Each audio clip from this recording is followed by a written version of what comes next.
Yo, what is up YouTube? It's your boy Legend and I'm back with another video.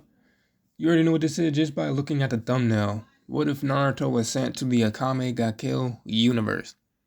If you guys enjoyed this video, make sure you hit that like button, subscribe while you're at it.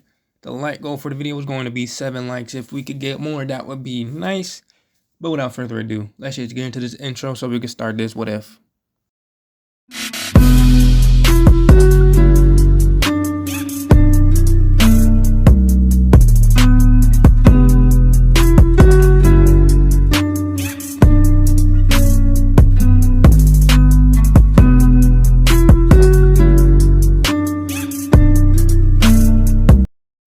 The silence after Seryu's death was heavier than any battle cry.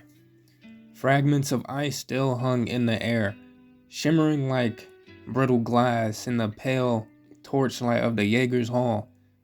Shards of the general's own making glinted from the stone floor, slowly melting, their thin rivulets tracing spider veins across the tiles. Even the braziers along the wall hissed softly as the warmth licked at the frost.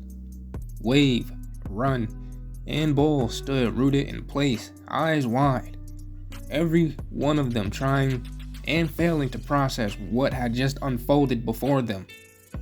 Seryu, ubiquitous, loyal hound of the Empire, righteous and relentless, lay motionless beneath a sheen of hourfrost, her final gasp still caught in the thin mist rising from her shattered lips. For all her zeal, for all her belief in justice, she had made a fatal mistake of lunging at Naruto while Esdeath watched. The thought rippled wordlessly through every Jaeger. Seryu actually attacked him in front of the general. The audacity. It was insanity. Naruto felt the chill of the room pressing in as Esdeath's arm slipped possessively around his waist. Her other hand roamed over his shoulders, down his sleeve, brushing away phantom threats, as though Seryu's blade might have nicked him somewhere unseen. Her breath steamed faintly against his collarbone as she murmured, "Naruto, are you hurt? Tell me, are you hurt anywhere?" The edge of panic in her voice didn't match the stoic mask she usually wore. He swallowed, adrenaline still crackling under his skin. "I'm alright, love. I promise you." The word love left his lips before he could reel it back. It hung there, raw and too intimate, echoing off stone like an oath. Naruto froze, every muscle stiffening as the gravity of what he had said caught up to him. Heat rose to his cheeks despite the lingering cold. Did I just call her that? Esdeath's blue eyes lifted from her careful inspection and fixed on his. For an instant, her predatory calm softened. An almost childlike wonder glimmered beneath the ice. "Good," she whispered, fingers brushing his cheek. "Because I don't know what I'd do if anything ever happened to you." The admission, so simple yet so consuming, left Naruto without words. He could only stare, heartbeat thudding loud enough to drown out the quiet crackle of the braziers on the wall. She was the Empire's most terrifying general, yet in this moment, with the light catching the blue strands of her hair, she looked impossibly human. Is that how love works? He asked himself. Is it supposed to be this easy, or am I just fooling myself because I want to believe it? Esdeath pulled him a fraction closer, her clothes warm against his sleeve. Do I really love her already? The question rolled over and over in his mind as he allowed himself for one dangerous heartbeat to be held. Across the room, Weave finally found his voice. A hushed rasp. I can't believe she actually tried to strike him. Run's hand tightened on his fan, jaw working silently as he glanced between Seryu's shattered corpse and the general's quiet embrace of her fiancé. Bull's mask hiding his expression simply shifted his massive frame uneasily, his voice low.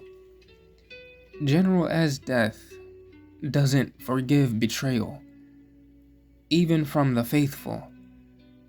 None dared to step closer. Time skip. The next day, morning light spilled over the jagged peaks north of the capital, catching on patches of lingering snow and glinting across the cold rivers that cut through the stone.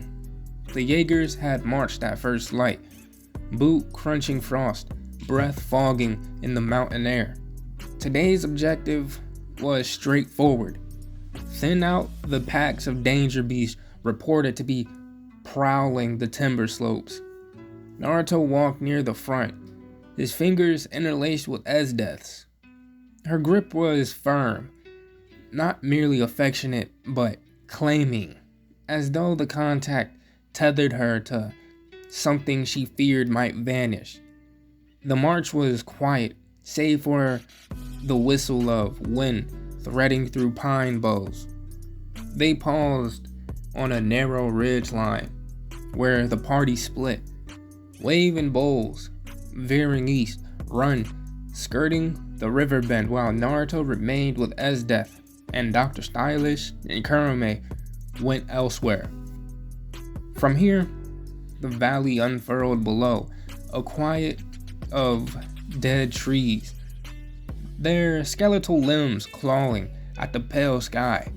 Somewhere in that brittle forest, the danger beast lurked. The pair descended, boots sinking slightly into loose scree.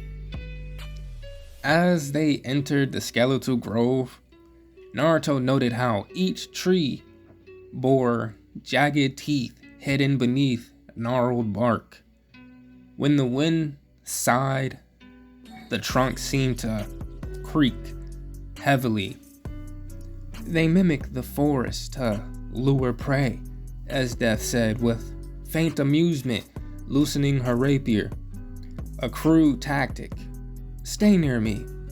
Naruto gave a wry smile, chakra tingling faintly along his palms. Always. The first beast moved with a crackling groan, its wood-like limbs snapping forward, splinters flying. Esdeath's blade flashed, frost trailing in its wake as the creature's jaw froze mid-lunge. Naruto pivoted, kunai slicing a second beast clean across the neck, sending shards of wood and teeth cascading like dead leaves. Naruto made sure to hold back just enough so he didn't seem suspicious. He didn't know how long he was going to do this, and he had a feeling that he would be on a mission as a spy around Esdeath a lot. More came, half a dozen, rustling, gnashing, the forest alive with malice. Naruto's chakra flared, a golden arc of motion, severing limbs as Esdeath's ice bloomed in jagged blossoms across trunks, halting attacks mid-swings. Within minutes, the grove was silent again. Only the hiss of melting ice and the faint tremor of settling wood. Esdeath turned, lips curving into a satisfied smirk. Barely worth the exercise. Her words halted. Naruto was gone. For a heartbeat, she assumed he had stepped behind her, a shattered trunk or something, but the grove was empty. Only frost and splintered limbs littering the ground. Her smirk faltered, replaced by a hollow chill deeper than any she commanded. Naruto? She called, voice taut. Naruto, where are you? Answer me! Panic rippled beneath her usual calm, usual control. The mountain air sharpening her ragged breaths. Her gaze swept the slopes, the tree line, the rippling, shadowed river below. The image of Night Raid flashed in her mind. Masked assassins slinking from the dark, snatching away what she had just begun to claim. No, she hissed, panic blooming. Oh no, my love, they've taken him. Night Raid has him. She bolted from the grove, snow scattering underfoot, sprinting toward the last known trail of her subordinates. Her voice echoed down the ridges. Jaegers! To me! Naruto's been taken! Meanwhile, along a narrow path edging the mountain's river, Naruto crouched at the waterline. The current gurgled around frost-streaked stones, clear as polished glass. He stared at his reflection, rippled and unsure. He exhaled long and slow. I wanted to stay, he murmured to the rushing stream. Gods help me, I wanted to stay. But I'm not here to belong. I'm here to end this war. He rose, brushing damp grit from his palms, and followed the river's bend until the valley opened into a meadow of brittle grass. The morning sun warmed his shoulders as he kept to the shadowed edge, already planning how to brief Night Raid. A blur of tawny motion slammed into him from the flank. Ugh! Naruto staggered, caught between surprise and laughter as strong arms pinned him down. Golden hair brushed his cheek, a familiar scent of leather and wildness filling his senses. Yes, yes, yes! Leone practically shouted, clinging to him with unrestrained joy. I'm so glad to see you. Naruto's breath escaped in a relieved chuckle. Leone, easy, you'll break my ribs. She pulled back only enough to meet his gaze, amber eyes shimmering, like I care. Her lips crashed against his, fierce and hungry, the kiss tasting of longing and relief. When she finally drew back, her nose twitched, nostrils flaring. A growl rumbled from her throat. You smell like the Ice Queen. You're lucky she smells good. Tell me, did she do anything to you? Anything inappropriate? Naruto rubbed the back of his neck, rueful, half smile tugging at his lips. Let's talk about this back at the base. There's something I need everyone to hear, and I need an honest answer from all of you.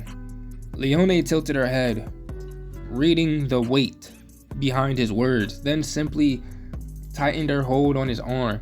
Together they turned toward the distant ridges, leaving the echo of Esdeath's panic cries to fade with the mountain wind. Time skip. At the Night Raid hideout, Naruto stood in a corner of the room, his arms crossed over his chest, head down, eyes closed, with his hair slightly shadowing them. Naginda, Leone, and Akame were the first to enter the room when Naruto asked for the meeting. Then came Lubbock and Bulat. Tatsumi walked in with Ieyasu and Sayo. As the three sat down at the table with Naginda, Leone, and Akame, and mine was the last to walk in with Sheele, who took the seat closest to Naruto. When everyone was present, it was Naginda who spoke. Well, Naruto, care to explain what it is you wanted to say to us? Naruto pushed off the wall, opening his eyes and uncrossing his arms, and looked at everyone. His eyes lingering on Sheele, Sayo, and Leone. Naruto paced for a while, not knowing how to get it off of his chest. Naginda raised an eyebrow, wondering what was on his mind, until he finally spoke. Before I say what I'm about to say, I want answers of honesty, and not emotion. Naruto stopped pacing and took a breath. While I was away with Esdeath, she and I ended up having sex. For a moment, the room was silent, and after a while, Leone was the first to speak as she stood up. "You did what?" Naruto shook his head. "I won't repeat myself, because there's more." Leone walked around a table to leave, not wanting to hear any more as she walked past Naruto. However, he grabbed her arm, stopping her as he spoke. "You are one of the people who need to hear this the most. You may be upset. Oh well, I didn't plan any of this. Now go back and sit. Now." Leone grit her teeth as a chill ran down her spine. She yanked her arm away and went back and sat down with a huff. Sayo wasn't as mad as Leone. She was more worried. Worried that Naruto no longer cared for her. And Sheele was more sad, thinking that Naruto would leave for another woman. Naruto finally spoke. I'm also falling in love with Esdeath, and she's already fallen in love with me." This shocked the entire room and pissed off Leone. It made Mine and Akame and Lubbock question if Naruto would betray them. Sheele and Sayo were sad, and Anjanda saw this as a benefit. Sayo then spoke. What about me and Sheele and Leone? What about us? What are we supposed to do?" Naruto looked at her. "We will talk about that after the meeting." Akame suddenly moved and grabbed her katana, leaping across the table, going to place it at his throat. However, when she got to him, he wasn't there. He was now behind her, holding her neck in his hand, his nails extended into claws, as he spoke in a deeper, more feral voice. "If you have questions, you can ask them without weapons, Akame." The black-haired assassin swallowed. "Do you plan to betray us in the future for her?" Naruto released her. "No. I value my friends and people I love above everything. I won't sacrifice all of you for her, but I also don't want to sacrifice her either. But if push comes to shove, I'll kill her to save all of you." Akame nodded and bowed to Naruto. "My apologies for attacking you." She then went back to her seat. Naruto ran a hand through his hair and sighed, and that's when Bulat spoke. "Naruto, I'm just gonna cut straight to the chase. The way I see it, you are the biggest liability on the team right now. The way you are, and the woman you've fallen in love with, you bring the most danger to this team. Esdeath is a woman who tortures, maims, kills, and violates for fun. She is also very persuasive. So, I can't trust you, because I don't know if you're influenced or not. I think it would be safer for everyone if you were gone." Naruto could only chuckle. And there it is. I was expecting one of you to say something like that. As much as I hate to admit it, you're right. But here's the thing. With the way I grew up and the profession within the profession that I took, Esdeath can't influence me. And you say that Esdeath is cruel for what she does.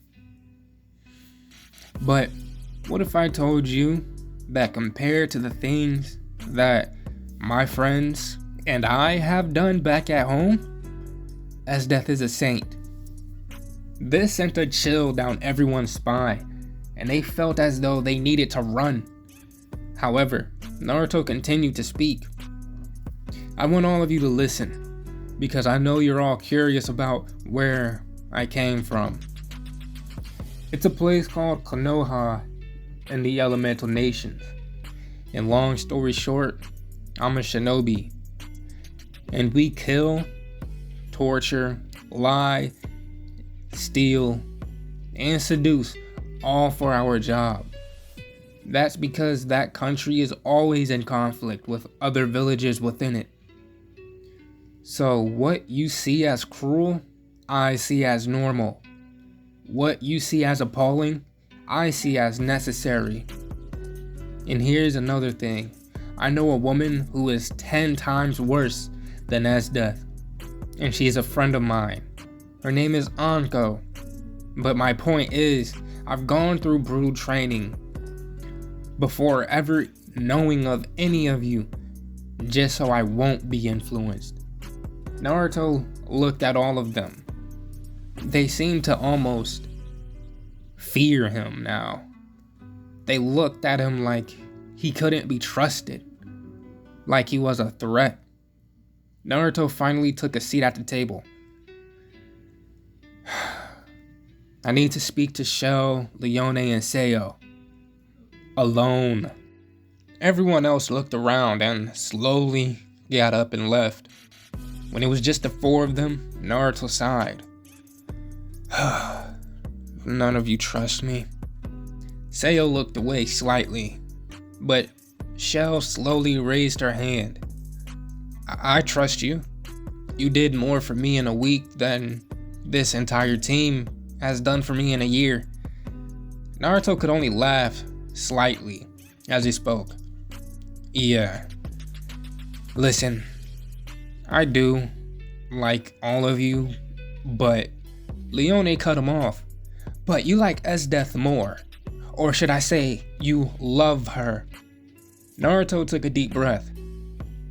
I've already admitted that I love her. I can't help that I do. So I don't know what to tell you. If you want to hate me, fine. If you want to hold a grudge, fine. But just because she's in the picture doesn't mean I'll act differently to you all. Leone glared at Naruto. Why do you love her? Naruto leaned back in his chair. He actually had to fight off the wistful expression that was coming on to his face. Because she's direct. She doesn't pursue me like she fears me, or like I'm some kind of god. She's sweet and caring in a weird way. And she's the first woman who's killed her own subordinate to ensure I was safe. Hearing that last part, everyone was shocked. Esdeath really killed one of her own to protect Naruto. Sheele, you remember the girl who nearly killed you and mine, correct? Well, she was the one that Esdeath killed. I'm not using any of this as an excuse, but that's my reason. If any of you can't handle it, then I won't force you to stay with me. If you can't handle it, then just leave. Leone was the first to stand and walk out. And soon, Sayo followed. Naruto said nothing. And he just folded his hands. And after a few seconds, he looked at Sheele, who was still sitting next to him. Don't you want to go with them? Sheele shook her head. I'm staying with you. Naruto slowly smiled as he stood and kissed the top of her head. I don't deserve you, Sheele. Thanks for staying. But guys, we're going to end it off right here. If you guys enjoyed the video, make sure you hit that like button. Subscribe while you're at it. Remember, the like goal is 7 likes, so hit that, please. But without further ado, I am out, and I will see you guys in the next video. Stay blessed, y'all.